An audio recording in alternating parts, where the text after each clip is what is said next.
Hi everyone, it's the Assyrian Priestess with you. I hope this finds you well. In today's reading, I'm going to ask the question, how can we heal from narcissistic abuse? How can the collective heal from the trauma of narcissistic abuse? First card out, the Death card. Second card out, the Eight of Wands. So the first message I'm getting really clearly is we need to learn how to lay things to rest, and we need to begin to do so in a more swift way. The old ways of working and healing and considering were too slow. We need to move faster. And I'm not suggesting that, you rush or you push yourself. It's just simply that. Can you focus on laying things to rest that moves you through the healing process more quickly? So you might need to find a new modality of healing, a new way of framing the story itself. Next card out, the Four of Swords. Resting, recovering, rejuvenating. Maybe not working so hard and pushing so much.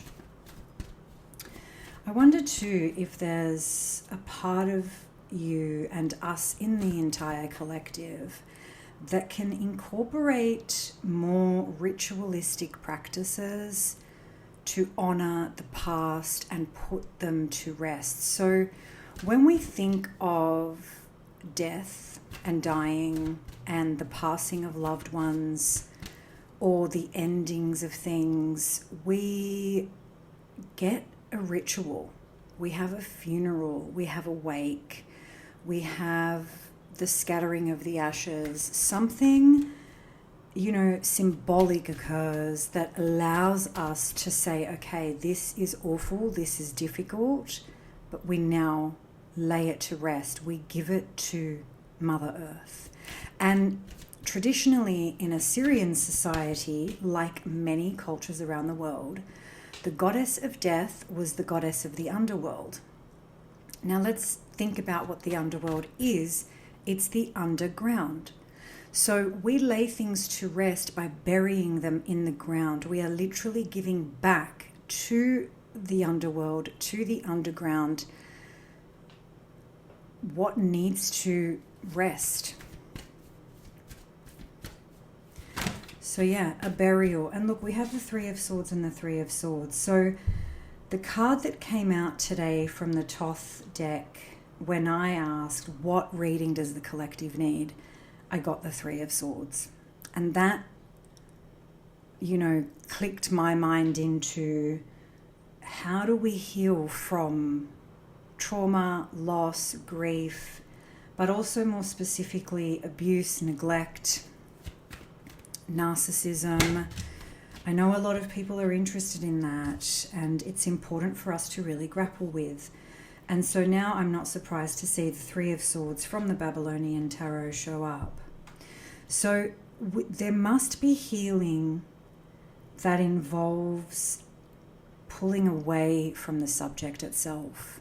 We cannot be in an active state of problem-solving recovery.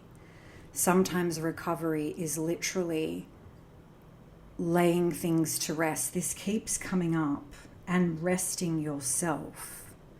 So think about a physical injury.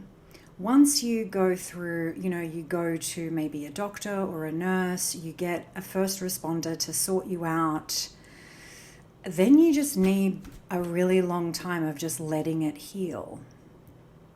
And I feel like we need to do that. And that's confirmed by the Seven of Discs, inertia. Inertia is a state of not moving, of not acting. And this is reflected in the Death card and the Four of Swords.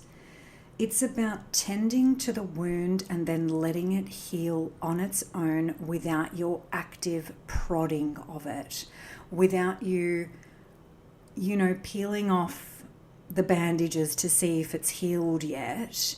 Now, this is obviously metaphoric, but letting yourself rest, letting yourself have time out, letting yourself not have to solve everything, because once you take the initial action, which I feel like a lot of the collective has done and is actively doing, then it's time to let that magic do its work.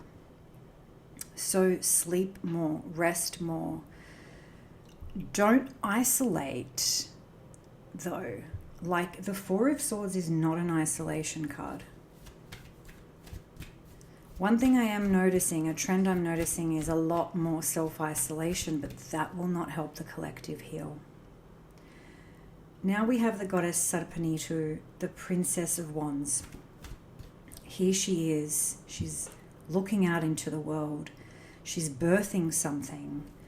The pregnancy symbol here could literally mean you're pregnant.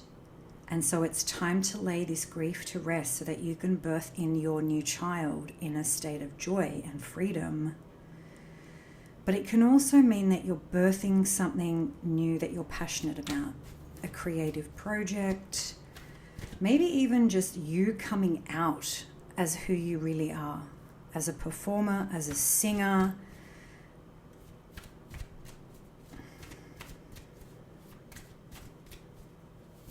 Just even with your ideas. Expressing yourself for who you really are, not your stories of trauma, will be healing. So is there a way that you can tap into who were you and who are you outside that field of recovery, outside that field of the person who's gone through a lot? Now, in my day job, that's my business. I work with people who've gone through a lot. I work with forcibly displaced people who literally flee wars. And, you know, we can sit in those stories forever. But we need to balance those stories. And one thing I've found by survivors is what aids recovery is the goal, is the passion, is the chance at a new life. Now, this doesn't mean let's forget and let's deny and let's whatever, but it can sometimes mean burying the past. I don't know if that's popular to say anymore. I feel like there is a big industry in reminding us of how wounded we are, as opposed to wounds happen and they can be laid to rest. Last row out, we have the Nine of Wands and the Two of Discs. Boundaries and protecting yourself as you move forward are important. So have you really worked that out with a Cherub of Discs in the shadow? Have you really worked that out? And also, you know, the Nine of Wands is not simply boundaries. The Nine of Wands is the warrior who has fought many battles, but knows that he can still continue to fight. He's probably got one more battle in him. This is the sailor who has, you know, been sailing for years and has weathered many storms and dark nights of the soul, and he knows he can keep going. It's the wise warrior. It's the wounded warrior. Now, this doesn't mean the wounded warrior who needs to sit down and do nothing. This is the wounded warrior who has wisdom and knows how to continue. So that's part of the story too. Last card out is the Two of Pentacles. That to me kind of says, can we have both and? Can we be wounded and excellent? Can we be traumatized and courageous? Can we have had really dark, difficult stories, but also hope for the future? I feel like that's possible, and I really want to share that message with you. So I hope this is useful. I hope it's encouraging. My big respect to you for continuing on the journey, no matter your story, and finding that thing that truly makes you happy, that you can offer the world, the Cherub of Discs. We need and want your offering. So yeah, let me know in the comments what that is, if this has resonated. Before you leave, I would really love a like, a share, a subscribe. It helps the channel to grow. Otherwise, I will leave you, as always, with my love and courage until we meet again. Bye for now.